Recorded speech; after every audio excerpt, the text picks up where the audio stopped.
Hello, welcome to the paper Rational Choice Theory, Implication and Critique. In this paper, we would debate and discuss about the very crucial rational choice theory of religion. The paper has been divided into short sections to effectively formulate a meaningful discussion around the idea of rational choice. Each section will help to clarify the notions and justify the furtherance of the discussion. The application of rational choice theory, that is RCT, as we would refer to it further on, to the domain of religion is debatable. The cost benefit model of RCT does not solely determine individuals' allegiance to particular religious belief or practice. Hence, religious activity is a field where applying RCT may not be adequate. However, RCT stands out as the most reliable theory formulated so far in an attempt to objectively understand religious affinity. Rational choice theory is part of economic theory where maximum benefit for least cost determines human behavior. All behavior accounted here is then by nature rational. As for example, friendship and marital relations can be understood through RCT. Choice of friend or partner is a measure of benefits over costs. Applying RCT to sociology of religion has led to a reanalysis of the latter, within which first RCT explains secularization thesis through new basis, and second RCT attempts to provide new understanding in the study of sectarianism and religious movements. It would be interesting as well as essential to know the initiators who developed the link between rational choice and religion. Rodney Stark and William Sims Bainbridge first applied the laws of rational choice theory to sociology of religion in the year 1980. It has since then been furthered and modified by them continuously. Roger Fink and Lawrence Einacon have significantly contributed to refining RCT. Stark and Bainbridge developed a deductive theory of religion. The theory is based on a general theory of human nature and action. It is closely related to the popular exchange theory. According to exchange theory, actors will always try to obtain maximum benefit through every interaction. Every human interaction is treated in the form of an exchange. Hence, exchange theory is a special case of RCT. From this understanding, then, we would now be able to formulate the rational choice theory of religion, that is RCTR.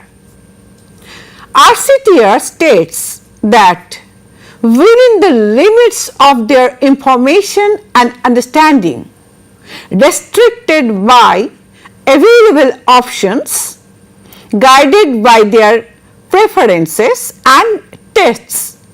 Humans attempt to make rational choices. Humans weigh rewards against costs.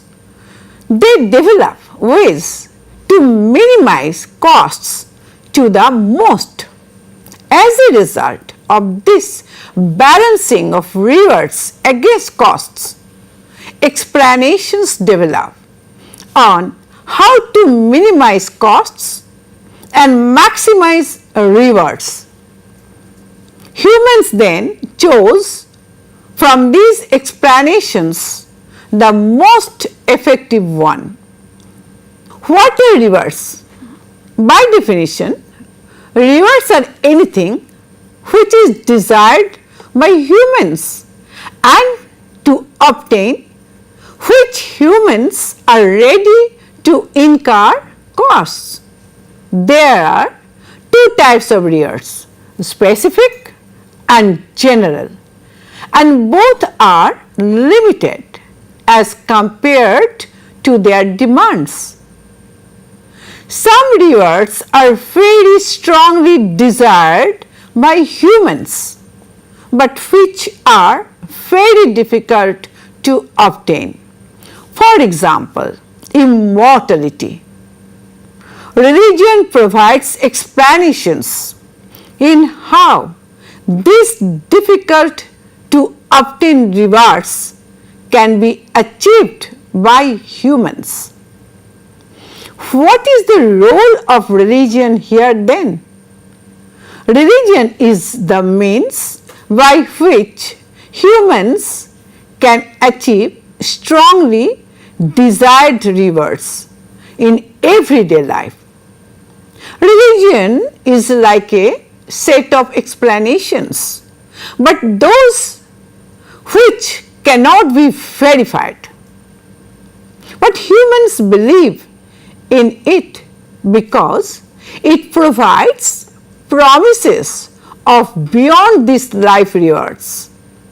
These other worldly rewards are those which can be received only through supernatural forces.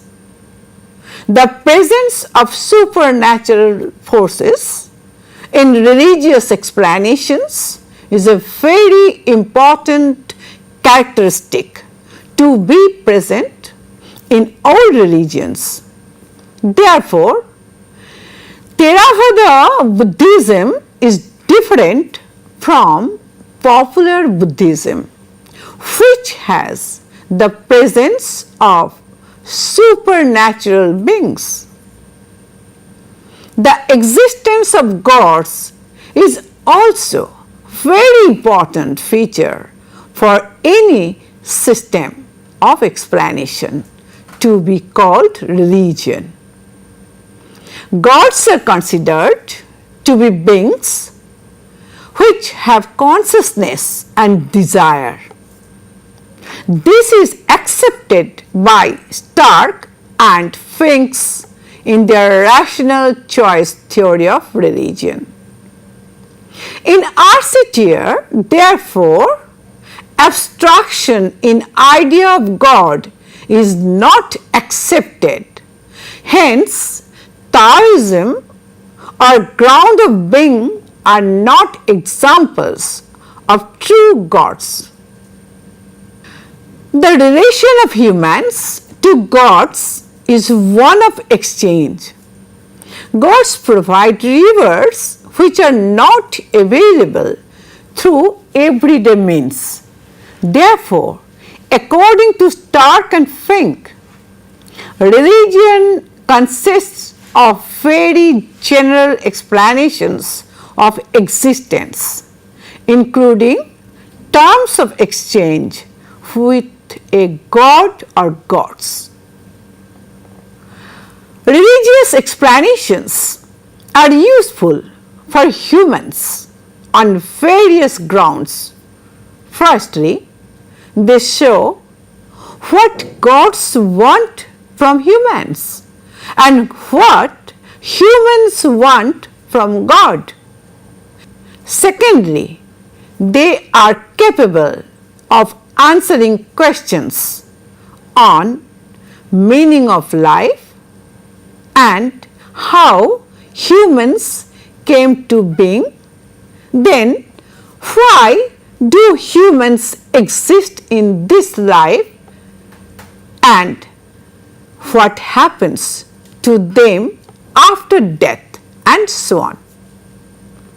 From this understanding, it shows that for Assetier, religion acts more like an explanatory system. It does not consider it to be functional or symbolic, which help in social integration, solidarity, and maintaining order. For Assetier, religion can be functional or symbolic in specific empirical cases. Gods are believed to have different characteristics that also vary. Gods in general are seen as having power more or less, helps others, being benevolent and malevolent, reliable, consistent. Exchanges between humans and gods are dependent on these characteristics. Such exchanges can also be of varying nature, like short-term or long-term, less important or more significant. These exchange relations change from one society to the other depending on the nature of the particular society. In societies having division of labor, dealings with gods are taken up as responsibilities by specific organizations. These organizations in their work further develop a cultural system of exchange. Stark and Fink explain how religious explanations are difficult to be considered as neutral. Humans believe strongly in these and therefore place a lot of trust on them. This attribute therefore makes religion a collective and communal system. The collective nature of religion is expressed in the communal form of ritual and ceremony practices. Maintaining rituals provide confidence to the loyalists. An example of ritual is praying. It is a private form of ritual that gives assurance in the existence of gods and the possibilities of miracles and mystical experiences. A number of religious organizations develop in society providing religious explanations. According to Assetier, religious organizations also operate in an economic way. Religious organizations are like farms which are providing products in the form of religious explanations to consumers that are humans. Humans then chose between these farms, that is, the religious organizations, as to who is providing the greatest products in exchange of minimum costs. Costs in this case are in the form of costs of religious participation, and rewards are measured by humans in terms of their preferences and level of benefits. Among these religious organizations, there are certain exclusive organizations who involve religious specialists. Exclusive organizations provide those rewards that are least uncertain to achieve. People chose their religious organizations according to their preferences regarding what they want from the latter. These preferences vary widely. Preferences are in the nature of religious involvement. Some prefer expressive excitement, while others calm contemplation at worship. One tenet of RCT is that human preferences are relatively stable and uniform. What humans want from religion are in general security, comfort, material well-being, entertainment, and others. Religion as a system offers rewards that are difficult to achieve. Hence, religious answers are required in everyday problems of human life. Religious organizations will emerge based on these preferences and trying to provide for all types of individual choices. Markets with religious organizations will emerge surrounding these preferences that will either be in tune with predominant social values or which deviate from them. So, according to RCT, there will be those organizations which are in low tension with society and those which are in high tension with society. In a free religious market, all types of organizations will be present. Those with high tension will be ultra strict and those with low tension will be ultra liberal. Generally, most religious organizations will be neither of the two. They will be in the center where most individual preferences will be present. So far, we have been able to understand what rational choice theory of religion is as well as what constitutes the religious market. Next, it would be wise to establish the relation between the two. RCTR emphasizes on the supply side of religious markets, since the religious preferences of individuals are fixed and religious change is not so common. The role of religious entrepreneurs are important. The religious entrepreneurs are those who provide new ways to cater to religious needs. They provide new ways that appeal to customers and which so far have not been expressed by them.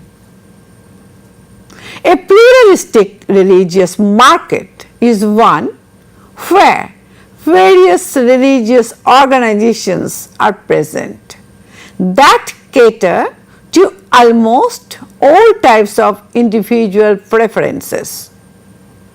Competition in this religious market is between religious organizations. They will try to attract more members by offering newer and newer ways of achieving rewards. The now discussed understanding of pluralistic religious market by RCTR is completely different from conventional theories. According to conventional theory, in case of religion, there is no pluralism or competition among religious organizations. This questions the authority of religious beliefs and encourages indifference, leading to secularism. Rather, the presence of unchallenged church ensures that dissent and deviance do not develop at all. RCTR, on the other hand, says that monopolistic religious market, that is existence of only one religious organization, does not meet all religious needs. The place of religious specialists and functionaries are secure in the monopolistic religious market, though they may not be popular. Individual preferences are not seen, therefore, humans have no choice. This results in very few allegiances to the organization and widespread indifference. But if pluralistic religious market is present, individuals can choose according to preference. There will be more religious participation and more promotion of religion will be possible. RCTR believes pluralism will help to develop more and more spontaneous religious participation. There will be more religious vitality among the people. Various studies have been conducted to prove the claims of RCTR. Some studies are in favor of them and some have found limitations in the use of methods by RCTR. It is accepted by rational choice theorists that choice of religious affiliation is different from choosing other products of everyday life. Religious affiliation is received through birth and is believed strongly. So, making changes in religious choices is not very common or easily done. The reason for this, according to RCTR theorists, Stark and Fink, can be explained by social and religious capital. Social capital means the network of personal relationships that an individual develops with other members of their religious organizations. Changing to new religious organizations cannot replenish that capital. Religious capital is the accumulated stock of religious knowledge and activities in which individuals already make a lot of investments. According to Anacone, the more an individual has religious capital, the more the individual gains satisfaction from religious activity. From the above, it can be understood why more younger age group convert their religious affiliation? Because they have lesser religious capital. Also, it can be understood why older people participate more in religious activities, having gained a fair idea about how RCTR approaches religious situations for its applicability.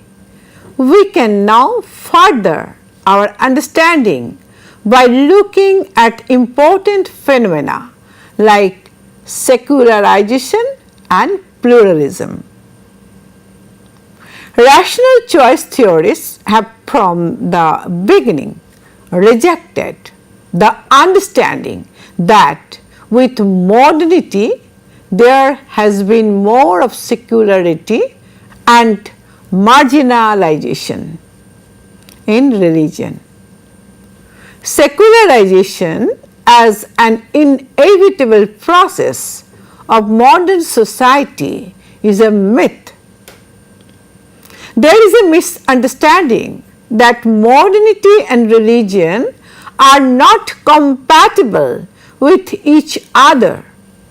Losses of religious vitality, indifference to religion, low rates of church membership are not examples of secularization, according to RCTR theorists.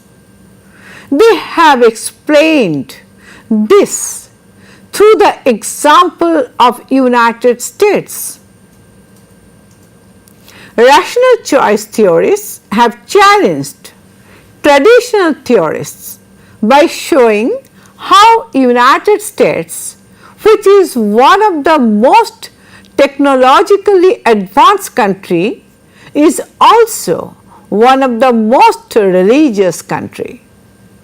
The reason for this is US has a free religious market, while Europe has monopolistic authority and strict regulation.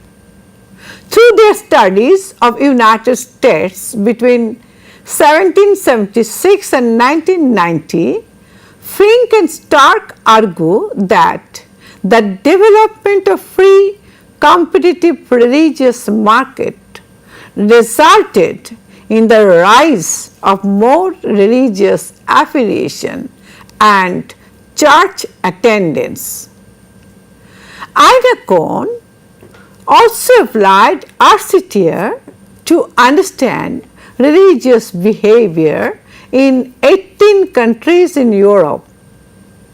More competition in religious market resulted in more church attendance in most of the European nations. Scandinavia is an example of how religious monopoly has reduced religious vitality. In Sweden, subsidies in established church have affected the emergence of other religious organizations. In Germany, bureaucratic rules have affected the same. All these studies therefore reveal that less competition and more monopolist religious market reduces religious vitality. Rational choice theory has also been applied to the empirical field of sects and cults. Stark and Bainbridge and Stark and Fink, through their studies, have defined sects and cults as deviant religious organizations. Sects are deviant religious organization that breaks away from an established religious organization. Cults, on the other hand, refer to deviant religious organization that is entirely new. Both sects and cults are in high tension with the surrounding socio-cultural environment. How are then sects formed? Every religious organization is internally differentiated. Membership to the organization is also directed by such differentiation. Depending on the nature of allegiance, membership can be of better off or worse off or between more powerful and less powerful. These differences lead to conflict within the organization. Such conflicts lead to emergence of different sects. The relatively deprived members break away to form sects. This happens when the former finds that the potential gains are much greater than the potential costs in moving out. Let us then look at the nature of conflict within religious organizations and consequences of such conflict.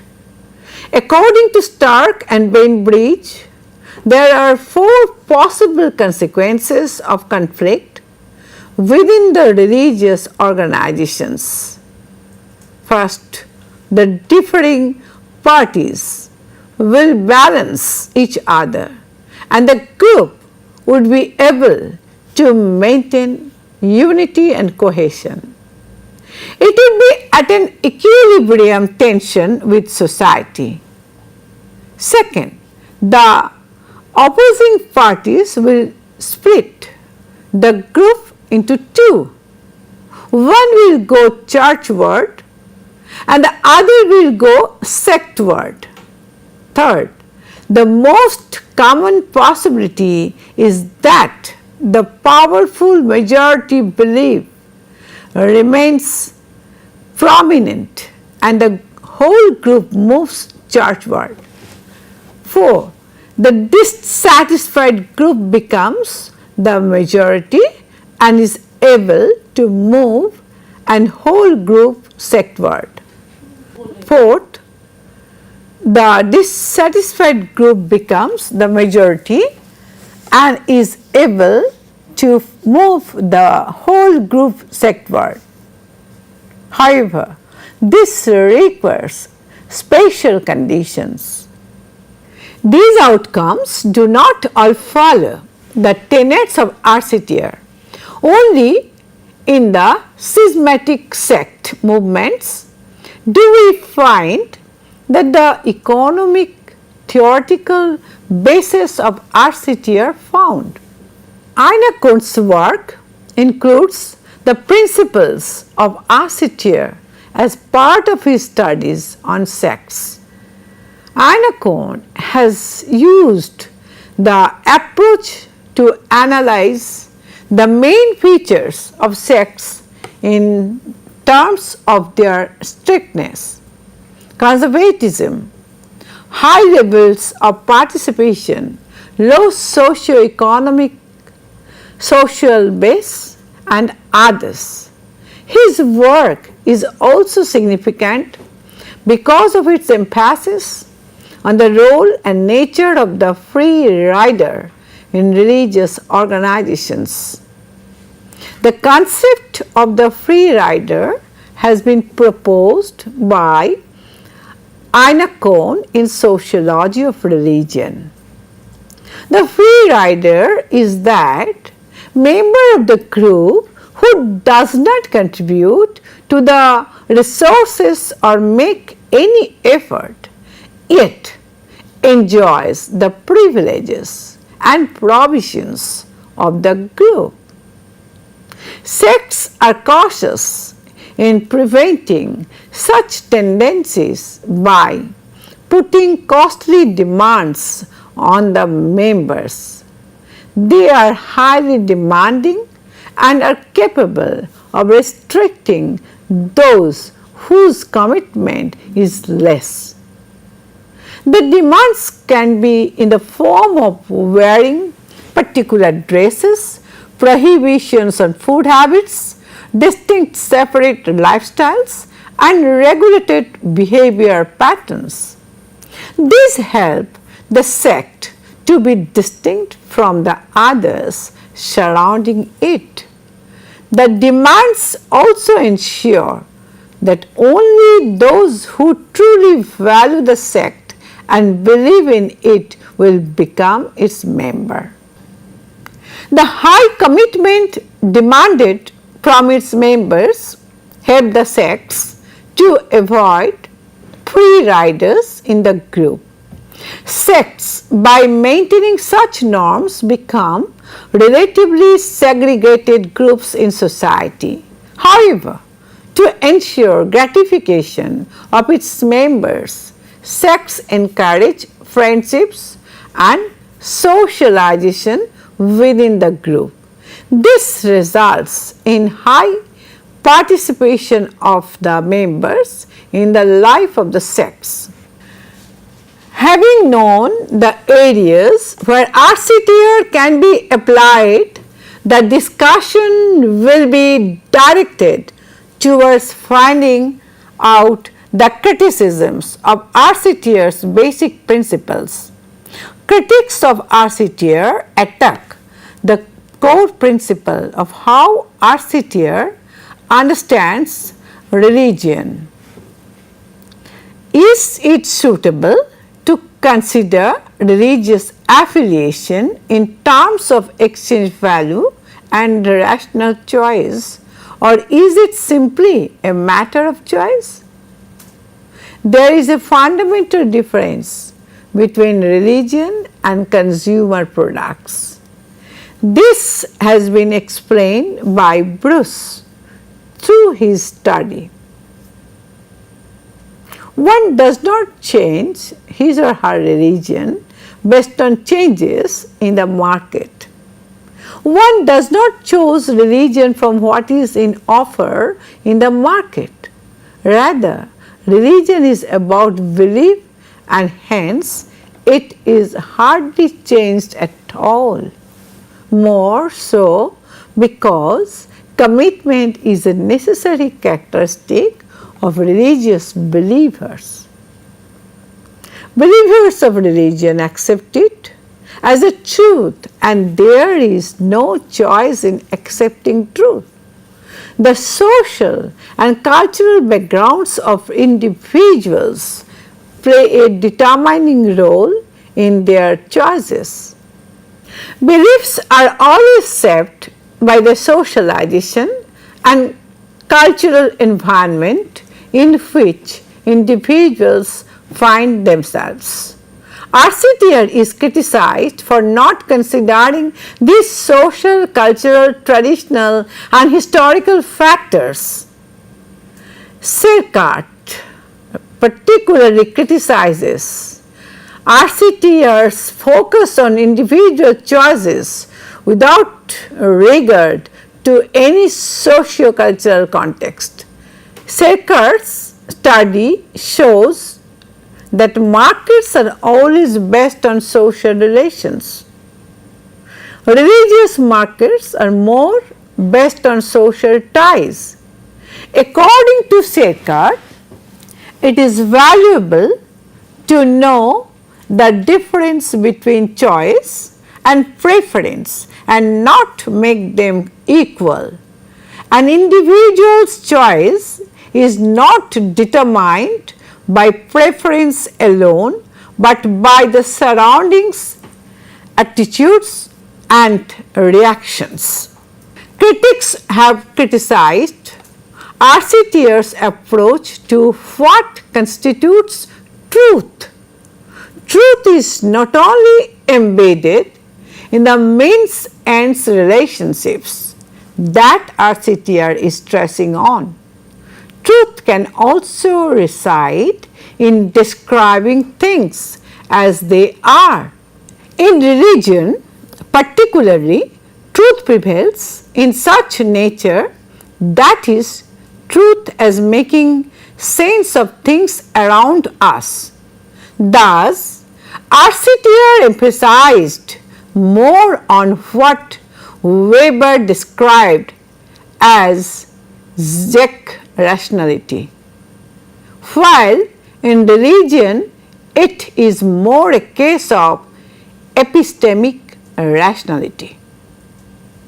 Epistemic rationality is a concept developed by Zerolmak and Porpora, which is especially applicable for beliefs than for actions because it involves making sense of things.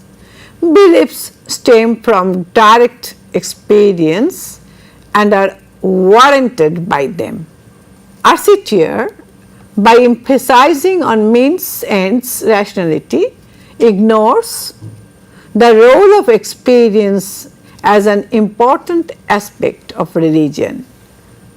Arcetier also fails in approaching the punishment part of religion, the presence of evil and ethics in religion. The cost-benefit model of Arcetier is also incapable of explaining realization of various over-personal advantages.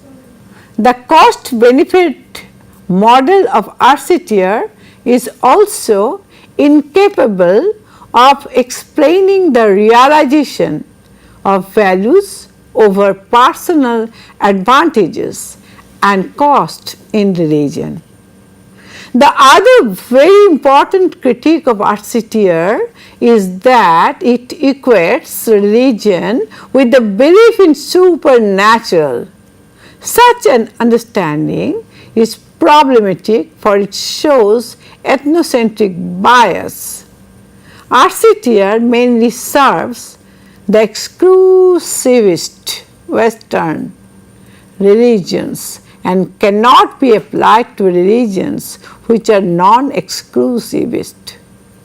Finally, critics have pointed out to the neglect of social and cultural influences on religious choice and preference of people. The notion of religious markets is also highly problematic. Most essentially, the non-availability of any accounting unit or currency makes the economic model less effective. Having discussed the critical points in Arcetier, however, mention should be made of its usefulness in dealing with sects and movements. The cause of sect formations and the role of the members can be discussed at length through Arcetier approach. With the above discussion, we come to the concluding part of this paper. While concluding, we have to acknowledge the major effect of Arcetier on sociology of religion. It has been able to show that religion can also involve active agency and human behavior can be motivated by needs and desires and pursued with the help of means. Arcetier is capable of bringing out religion from the dark zones of irrationality, delusion or false consciousness. We have seen while discussing that Arcetier is guilty of economization of religion, but it is also true in showing the competition amongst religious organizations and the changing loyalties of its followers. Arcetier should be applauded for being able to challenge the long-held belief that pluralism undermines religion. Finally, we can end this paper by summing up that Arcetier is an useful model of aggregate processes which has been able to effectively consider people as consumers of religion. With this, we come to an end of the discussion on the module Rational Choice Theory, Implication and Critique. We will meet again in some other discussion on some other topic. Thank you.